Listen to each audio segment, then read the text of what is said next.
Well, welcome everyone. Thank you for being here this evening. Dr. Stacy Holweger. I am excited you decided to join us for tonight's Tuesday night doctor call, or maybe you are listening to the replay. I have got an exciting evening planned for you guys, and I know you're going to want to share this with everyone. So don't worry, it'll be up on YouTube as soon as we are finished. But before we get started talking about LifeWave's incredible technology, if you are a guest this evening, thank you for being here. We want you to know that this information that we're going to be sharing tonight is for informational purposes only. I am not a medical doctor, and even though I am joined this evening by a medical doctor, he is not your medical doctor. So if you have questions in regards to your health, medications, anything to do with your personal healthcare needs, please check with your doctor, your physician, and know that the information that we're sharing tonight is going to be very detailed, but it is for informational purposes, and we are not making any claims to treat or cure or diagnose anything at all. Now, we will have a Q&A section, so if you have some questions, please feel free to put those in the chat.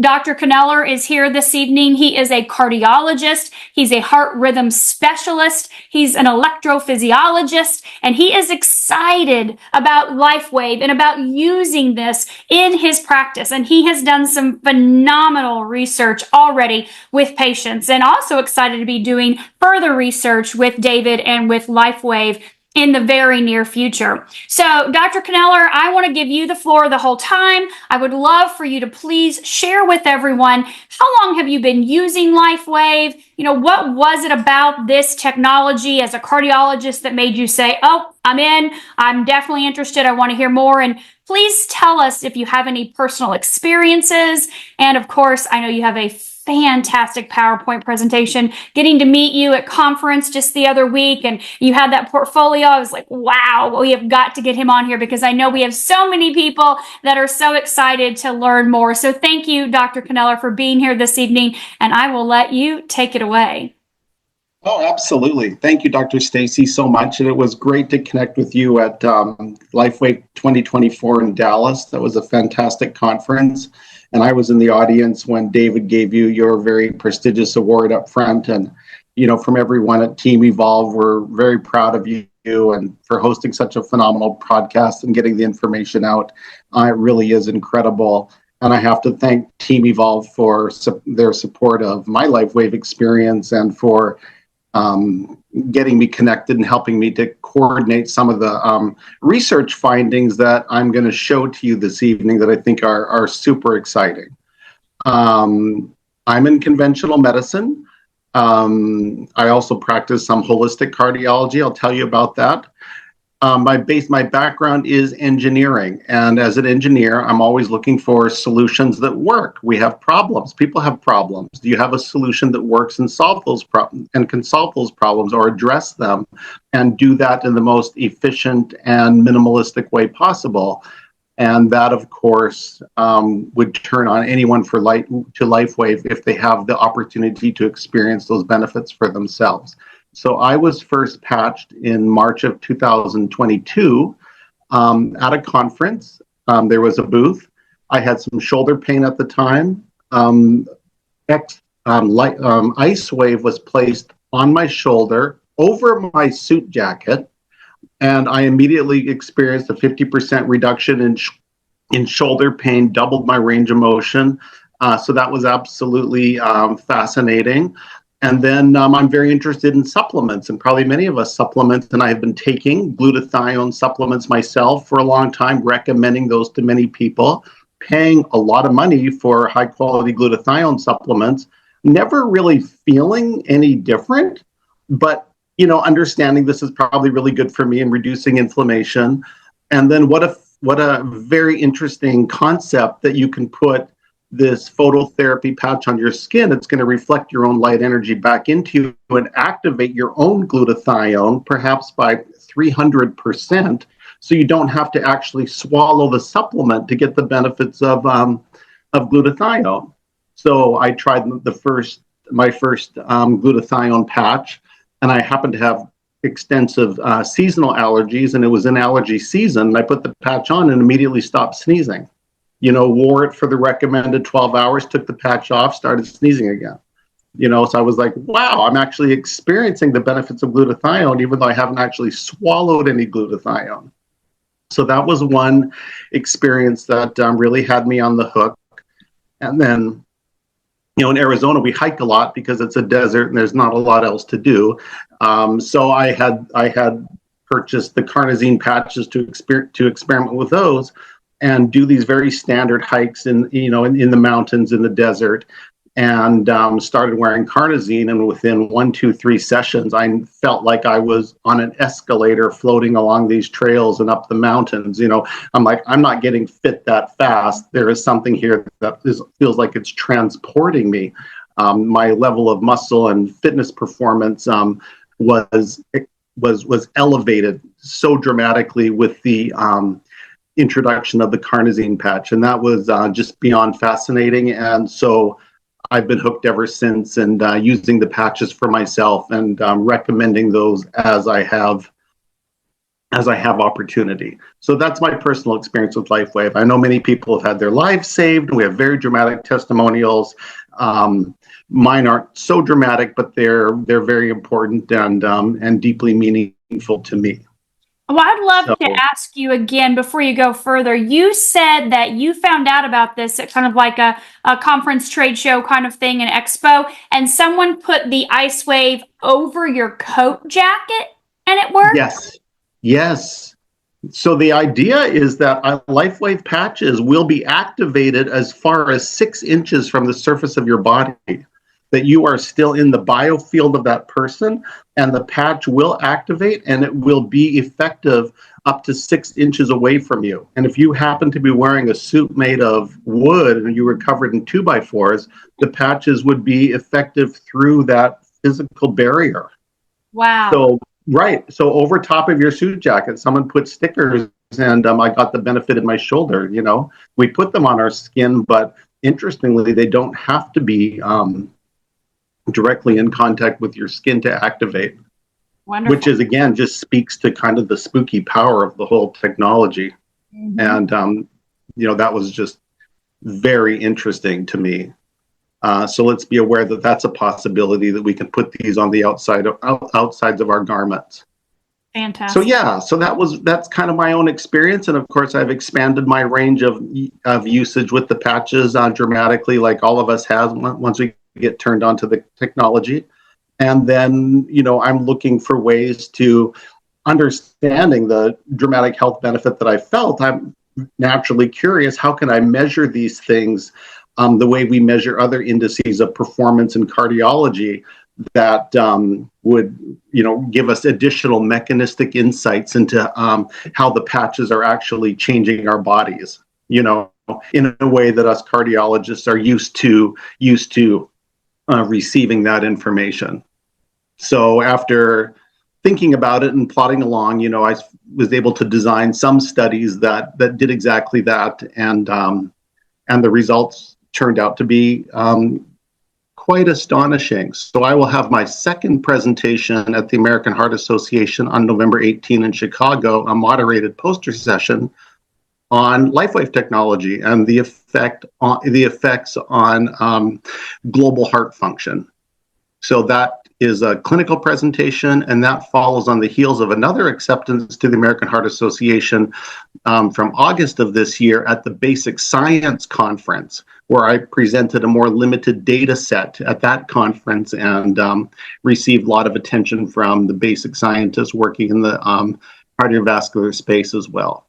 And people are just very open and very curious and very interested, and wow, that's so neat to look at you, and that's really exciting. So really well received when shown to quite a sophisticated audience of some very accomplished research types, which was nice to see. Yes. Sometimes when we're pushing through all the skepticism, it seems like that wouldn't be the case. But in point of fact, people were extremely receptive, and I'm looking forward to going back to Chicago to make that presentation.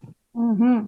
I'm excited to see everything that you've already discovered and that you're going to be sharing with them. Thank you. Yeah. So I can, this might be a good time to go to a screen share. Absolutely. and I can take you through my findings a little bit here. Looks like something just got dropped on top of me. There we go. So feel free to ask any questions, interrupt. Don't let me go too fast. I'll kind of walk you through what we've found, and I'm really interested to see what your feedback might be. Wonderful. So for the purposes of American Heart Association in November, the study we're presenting is titled Phototherapy to Stimulate Carnosine Activity for the Enhancement of Global Heart Function, a promising therapy for congestive heart failure. And again, that's coming up on November 18. And a little bit of my bio here, just as background for our audience. This is kind of my educational trajectory. I began in mechanical engineering and then did a master's of bioengineering before going to McGill University for an MD PhD internal medicine. And then I went on to do cardiovascular fellowship at Columbia University in New York, and then the heart rhythm specialty coming back to the West Coast, where I'm originally from, at UCLA, then back out east for one more year at Virginia Commonwealth University. And I've been in practice ever since 2010, an independent clinical practice. So right now, I should expand this for you.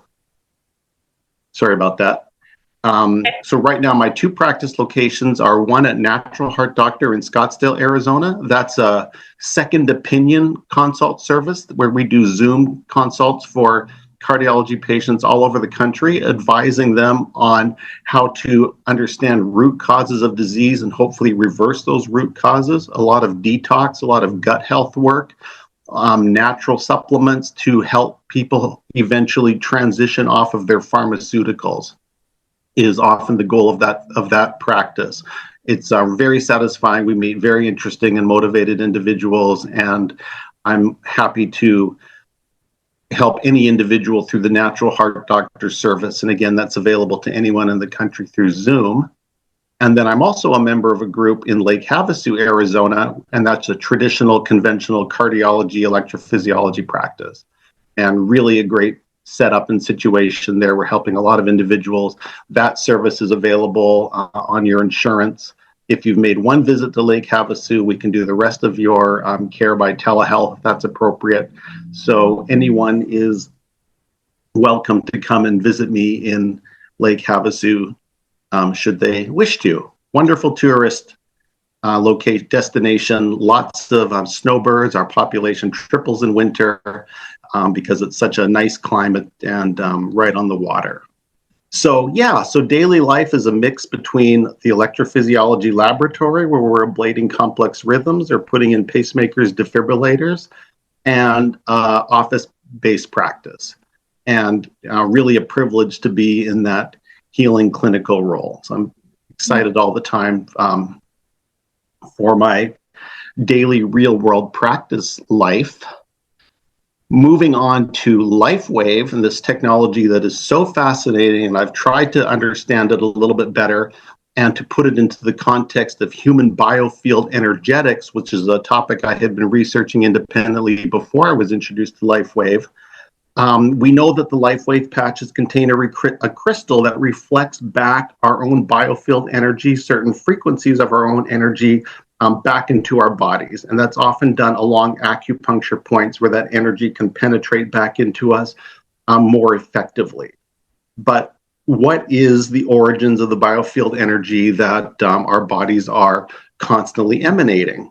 And certainly the heart is 5,000 times stronger electrically than, say, the brain, for example, and that probably is the largest source of electrical current in our bodies. And that generates an aura, a biofield energy field of electromagnetism that can be measured 3 to 4 feet away from our bodies, up to 10 feet away from our bodies, depending on the individual.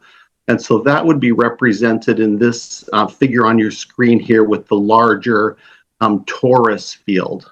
Mm-hmm. Now, we know there's also cerebral spinal fluid moving up and down our spinal canal, bathing our brains, that contains charged particles, and whenever charged particles are in motion, they generate an associated electromagnetic field. And so from that motion along our spines, we will generate a secondary field, which is illustrated by the smaller torus around the individual in the blue photo. When we are next to individuals, our energy fields will overlap with theirs, and there is measurements to confirm that our energy can directly influence the people next to us and vice versa.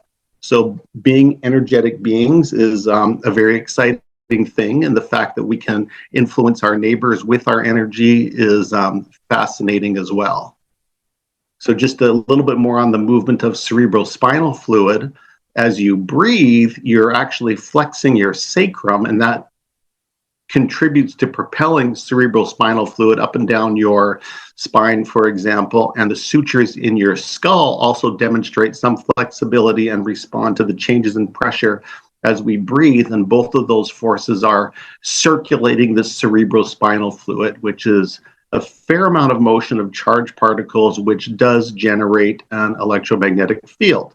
So this is part of the energy that I think that the patches are reflecting back into us. To complicate that a little bit, we have a series of nerve ganglia, or tangles of nerves, mini brains that exist along our central spinal column, 7 major energy centers, which are a nerve plexus, which are paired with a major organ and also a major gland. And so the electrophysiologic activity in each of those centers has charge motion. It's generating a certain amount of field energy in and of itself. And each of these combinations of major plexus and gland correspond to what's traditionally known as our system of chakras, which is a very real phenomena and has a physiologic basis. So we have 7 chakras, beginning in our root chakra, ascending through the heart chakra, throat, pineal gland, and finally the crown chakra. And interestingly, for those of us who practice medicine or work in healthcare, the picture of all of this has been understood since antiquity, and it is embodied in our symbol of medicine and healthcare, which is the caduceus, where we have a central column representing your spine. The spine peaks at the pine cone, a historic universal symbol of your pineal gland. The spinal fluid ascending along your spine is represented by twisting serpents that finally arrive at the pineal gland. Those are the Kundalini serpents in ancient Egyptian. That's the ascending flow of energy, which will then activate your pineal gland at the level of your 6th energy center. And with that activation comes the liberation of the self, represented by wings, and finally the crowning attainment of your full human potential with activation of the crown chakra, which is your 7th energy center, also corresponding to the pituitary gland. So we have this energy system, all of these energy mechanisms. The human body has 50 trillion to 100 trillion cells, depending on your size. Each of those cells have hundreds of mitochondria, which are constantly conducting biochemical reactions. Those biochemical reactions are releasing photons of light that have to go somewhere, emanate from our bodies. And this combined activity is contributing to the human biofield, which is the energy that the patches are then activated by and able to reflect back into us. So very interesting by way of introduction. So not the first thought, but a thought is to say, look, if the patches are activated by your own biofield, but then they are reflecting energy back into you, they should also change your biofield energy in a way that might be measurable. So the patches activate, the biofield activates the patches, and they reflexly change the biofield energy in response to the light that is reflected back into you. So this is presently unpublished data, but it's another study that we are conducting at the present time. And that would be titled Impact of a Cutaneous Phototherapy Device on Human Biofield Energetics, a Potent Interaction Accounting for Therapeutic Efficacy. So here you can see, in this volunteer who happens to be myself, a Aura Photo.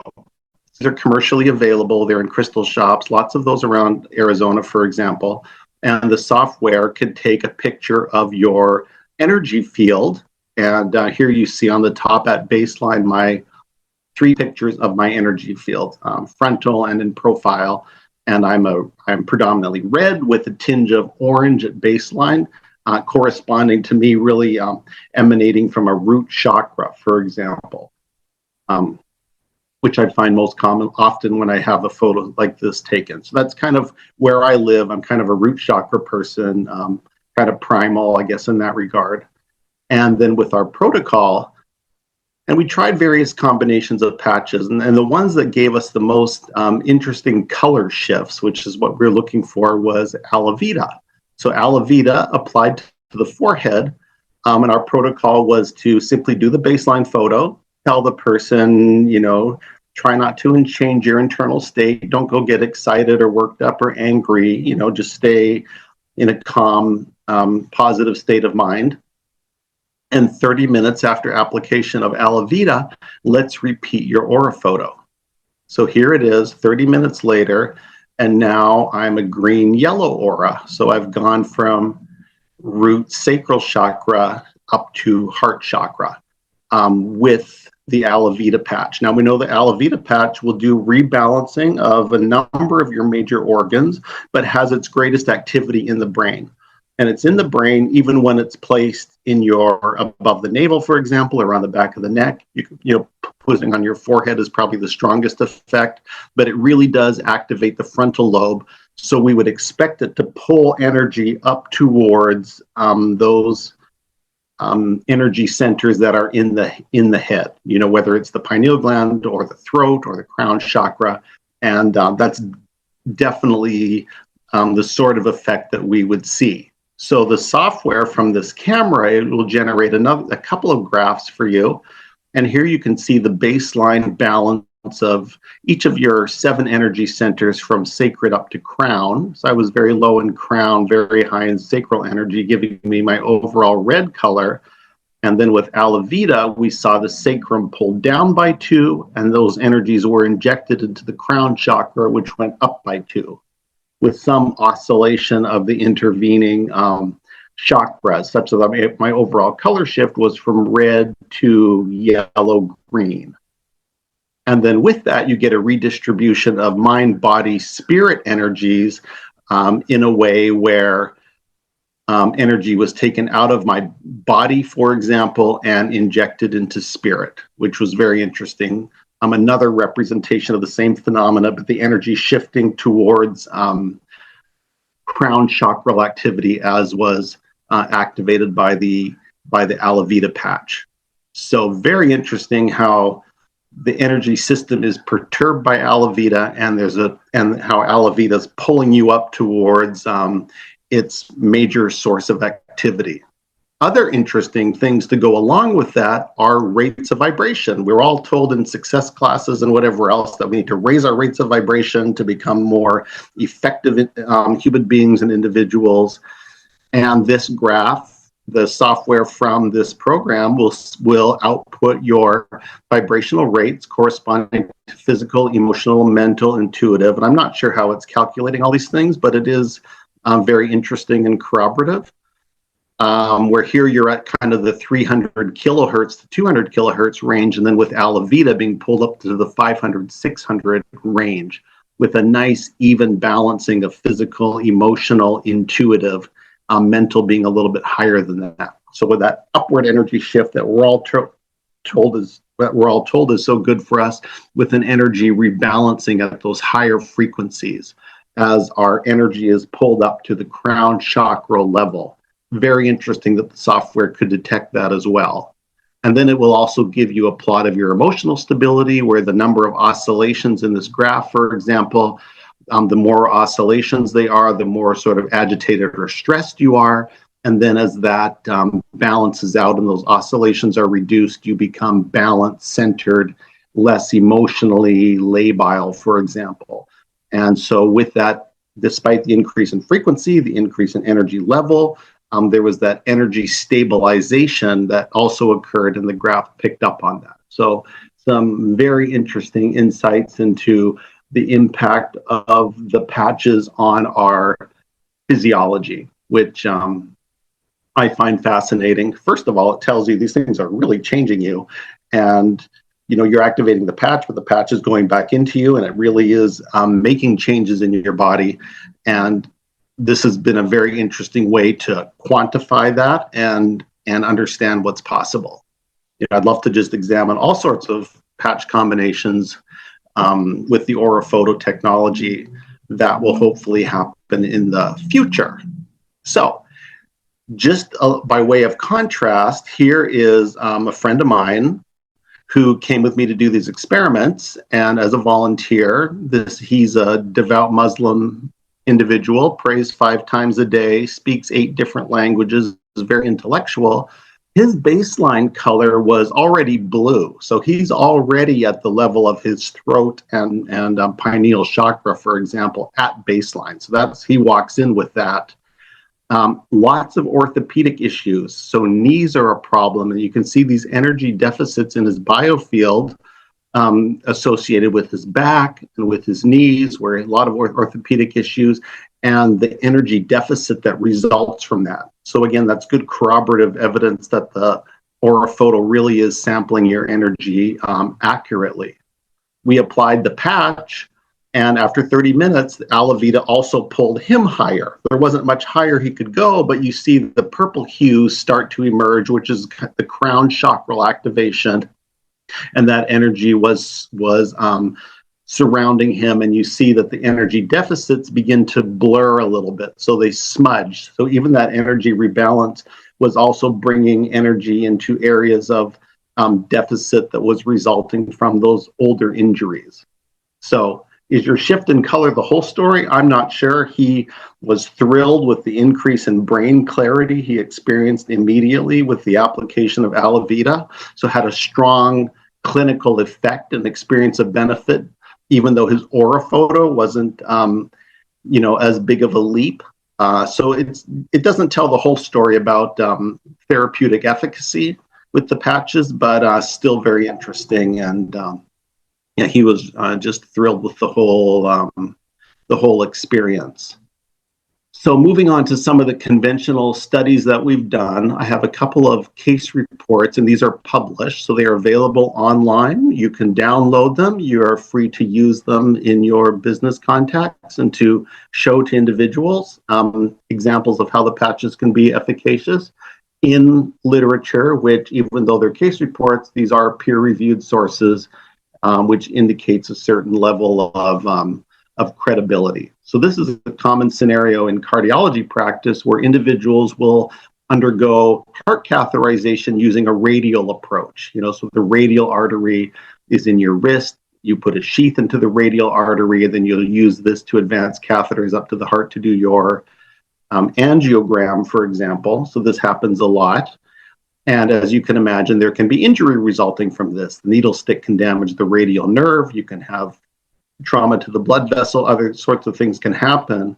One of my patients came back from their angiogram, and they had pain, 5 of 10 pain from the procedure, weakness in their pincer grip. They could no longer grasp a sheet of paper enough to hang on to it, and then numbness. So their 2-point discrimination was quite markedly reduced, and this was very concerning for the individual. And I made an appointment to visit them in their home, and we tried IceWave for them using the patching strategy to map around the site of injury to find what vector might be most effective in reducing the pain. And then when we found that vector, realized that we'd brought down the pain from 5 of 10 down to 1 of 10. Pincer strength returned to normal, and the 2-point discrimination in terms of sensitivity also returned. So I actually went out and got a gripometer. So you squeeze and it measures the strength of your grip to prove that with the patches, the grip in the injured arm was equal and opposite to the grip strength in the unaffected arm.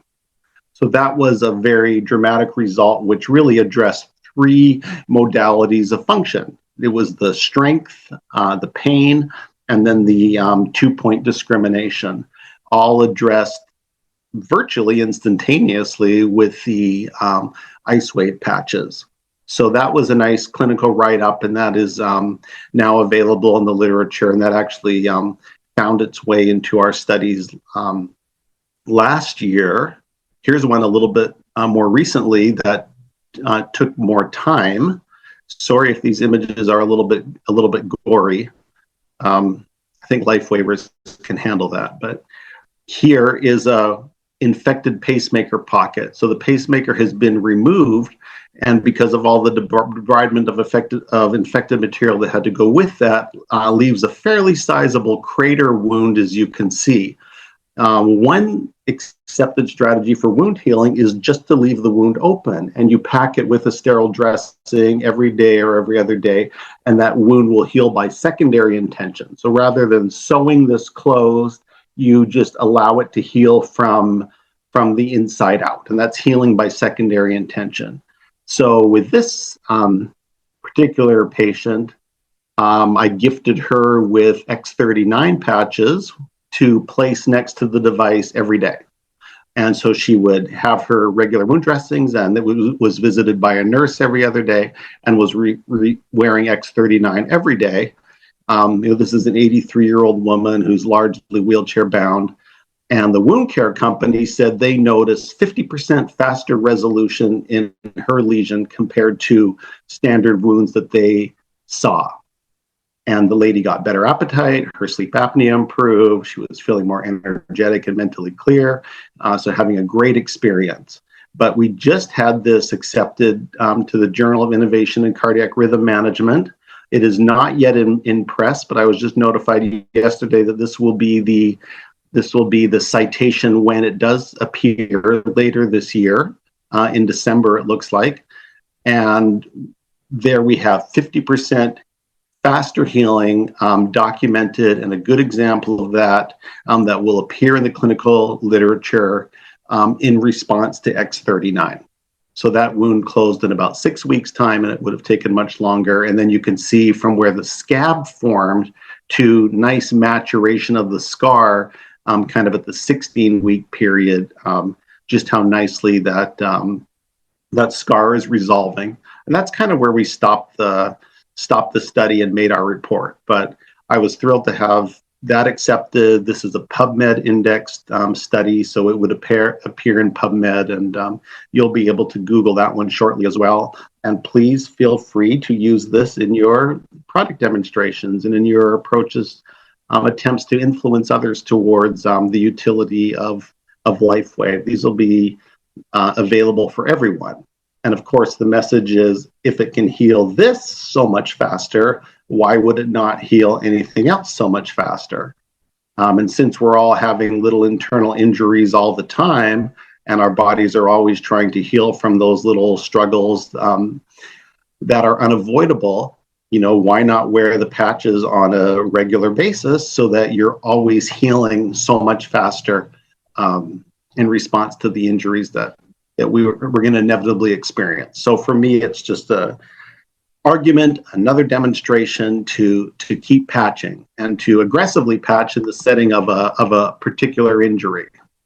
Here's another one that I'll show you, and this one is been submitted to the Journal of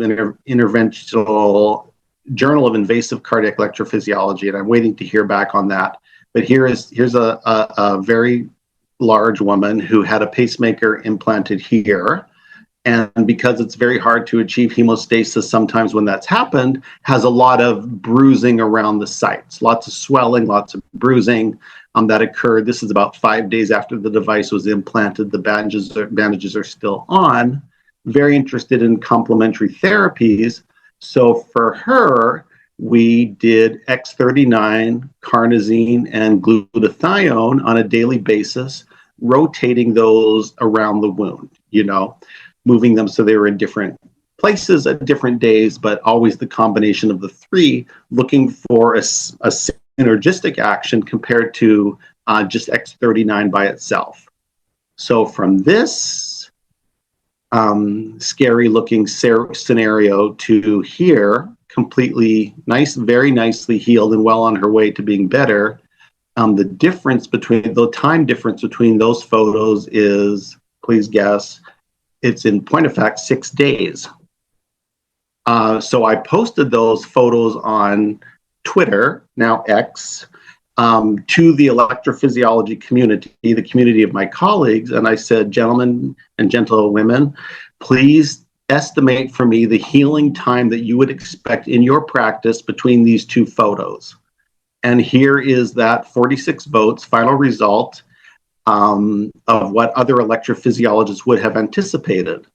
4 weeks was the number one estimate, but many folks thought that would take 6 weeks and even 8 weeks to heal. So when in fact the healing is only 6 days, that is a over greater than 500% acceleration in the healing time compared to what would be expected. So a very dramatic result that, appreciated by the professional community who's dealing with these unfortunate things more often than they would like, and really a very convincing example of the synergy that can occur when you apply multiple patches of different types in combination to address a particular problem. So dramatic wound healing with that combination of patches in a way that was far above and beyond what my professional community would have anticipated without that technology. So that's a very exciting report, and I'm hoping that one will appear in the literature shortly and be available to all of us to reveal as well. And I'll show these as by way of background at American Heart Association during that poster presentation. Moving on to the topic of the study at hand, and that is the effect of carnosine on heart function. Let's talk a little bit about carnosine. So this is a figure from a article that's in the medical literature of all the things that carnosine can accomplish. So what is carnosine? Carnosine is a very simple protein. It's the combination of 2 amino acids, so a very small protein that is diffuse throughout the body. And carnosine is involved in all sorts of functions in the body. It is involved in energy metabolism, facilitating mitochondrial function. It modulates the immune system. It protects you against toxicity from different toxic proteins in the body. It prevents cancer tumor cells. It increases tumor senescence, so it tends to turn tumors off. It mops up free radicals. It helps you clear heavy metals. It does tumor anti-angiogenesis, rejuvenation of senescent proteins. All of these things are recognized to be accomplished by this very important protein in our molecule that is known as carnosine. So we have one of the LifeWave patches is of course named carnosine, and that patch will rev up the activity of this carnosine molecule, which has all of these effects throughout the body. So no wonder with carnosine that we talk about anti-cancer effects, again, unproven that the patch can do it, but we know this molecule is involved in that. Suppression of tumors, improvement in energy, reduction of inflammation, chelation of heavy metals and detox. We can think that we're helping our bodies accomplish all of these things by enhancing the activity of the carnosine that's already in our bodies. Again, we don't have to supplement on this, scoop it onto our cereal or what have you. It's in our bodies. We're simply enhancing the activity of that endogenous compound. So this would be the intro for the folks at American Heart. There is a field in cardiology called cardiac optogenetics. It's basic science, but what they're trying to do is they're trying to genetically modify cells in the body to express light-sensitive proteins, like you might find in a firefly or in a glowfish. And then once you've done that, perhaps you could artificially shine light into the body to activate those proteins and accomplish physiologic effects. So this is very much the basic science stage of investigation, but it is a field in cardiology that most heart rhythm specialists at least know about, because there are sessions about this topic at our annual meetings. So my jumping off spot for LifeWave is to say, hey, we know that optogenetics is a real thing. Well, here we have a very interesting technology that says you already have light sensitive proteins in your body. Your body is a flashlight. It generates its own light. We can use your own light to activate the light sensitive proteins that are already in your body in a way that has beneficial biologic effects. So why not try it? So we know the LifeWave patches, they're very natural. They can contain a plant-based amino acid, some oxygen, some sugar, some salt, other natural organic compounds that forms a crystal that's in the patch that is able to reflect back light of certain frequencies. So again, nothing's going into your body. You are taking advantage of the light that your body emits to reflect back into the body, which then is able to activate light sensitive proteins and that are already in your body in a way that can influence your metabolic activity for health benefits. So LifeWave is a subset of the developing field of cardiac optogenetics. And for me, that makes it a very legitimate tool and places it within the field of basic science cardiology very nicely. And that's the approach I would use to talk to the folks at American Heart and to discuss with my colleagues, for example. So our hypothesis is that a cutaneous phototherapy device known to stimulate carnosine activity may enhance myocardial performance as determined by echocardiographic indices of heart function. So in cardiology, we perform ultrasounds of the heart all the time. Ultrasounds are a great study because they give you a tremendous amount of information and there's no radiation that's imparted to the patient. It's all ultrasound energy like we use for babies, for example. So for research purposes, we recruited healthy volunteers, 32 subjects, age 42 to 85, nice blend of male and female.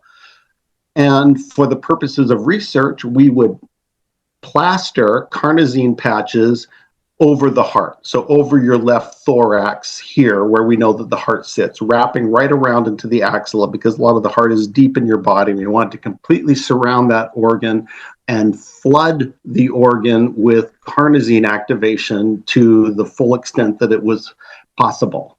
Again, for the purposes of research, you don't have to do this at home.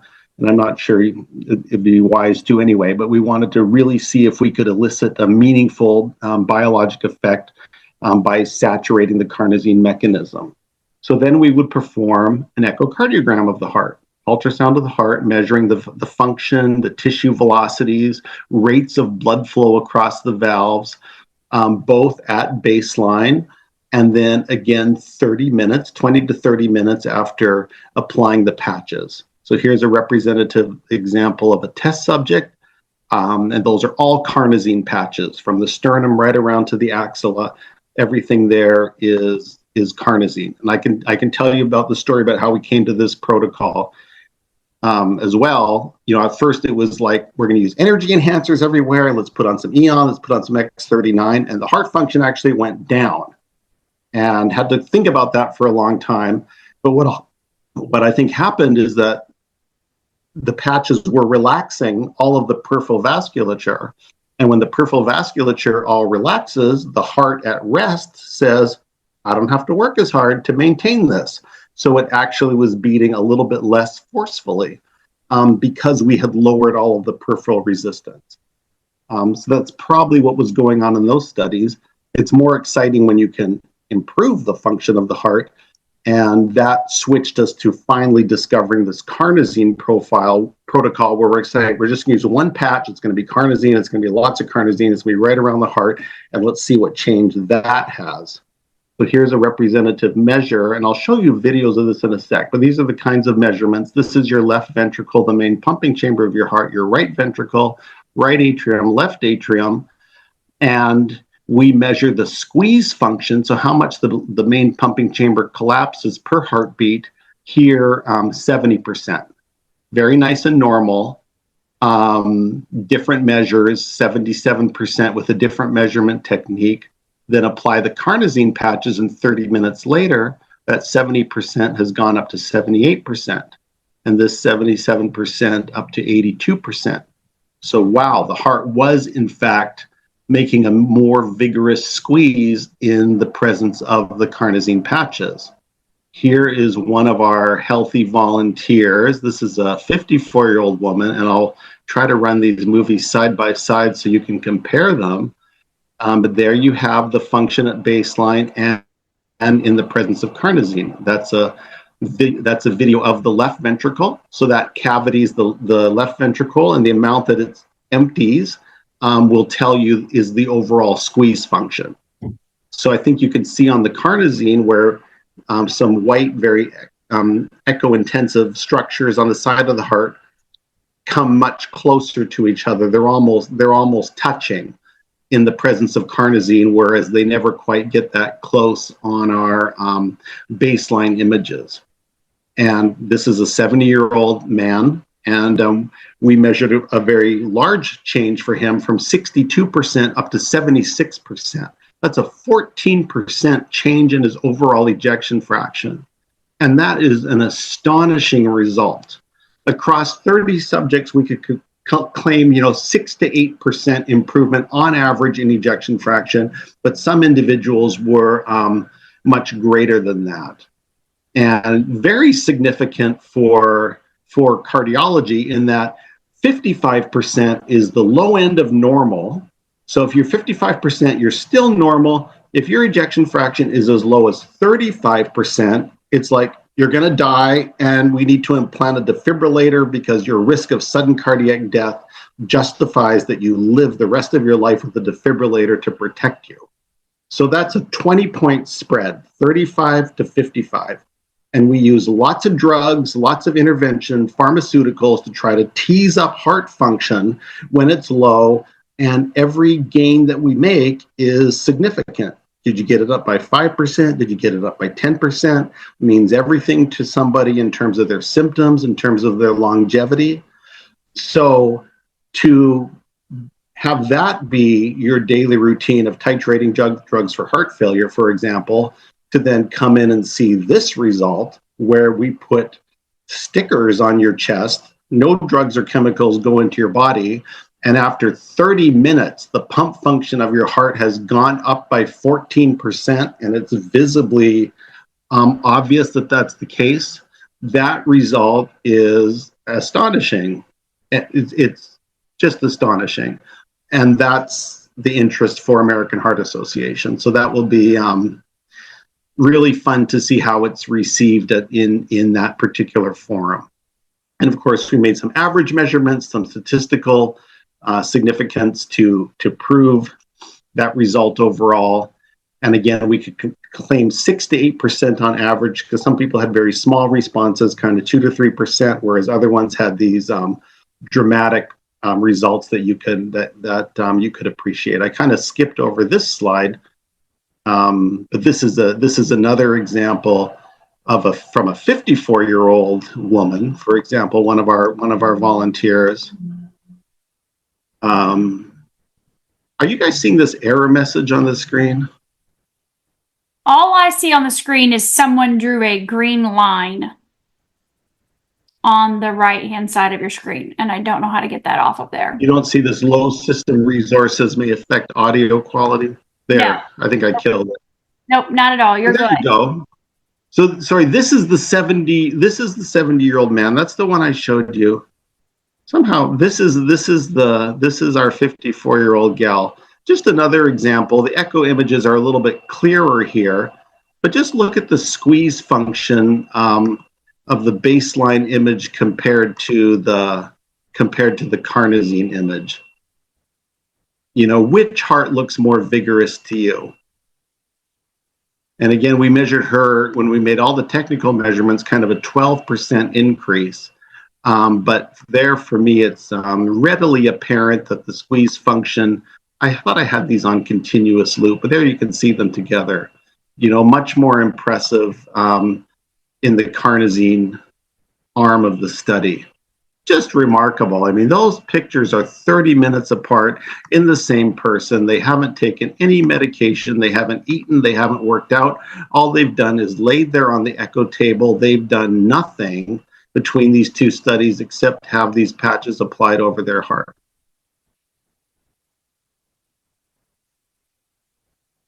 So yeah, really just really a very compelling result with a whole host of implications for the field of cardiology.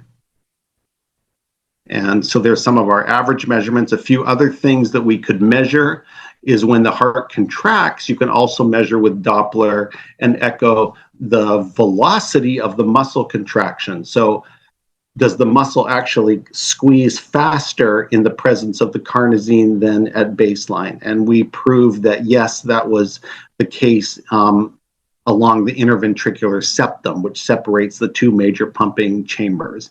So another echocardiographic index of function, here the tissue is moving at 6.5 centimeters per second at baseline, and then up to 7.31 centimeters per second in the presence of carnosine. So a nice improvement there. And then you think, well, if the tissue is contracting faster and if it's squeezing more, then you would expect the rates of blood flow through the heart to also be faster.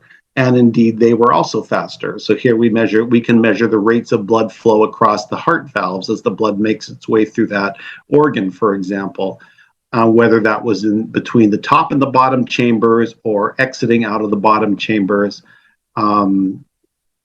We can measure the velocity of the actual blood flow crossing those valve structures before and after the application of the carnosine patches, noticing a statistically significant increase in blood flow velocities, which corroborates the measurements of the left ventricular ejection fraction, which are so powerful.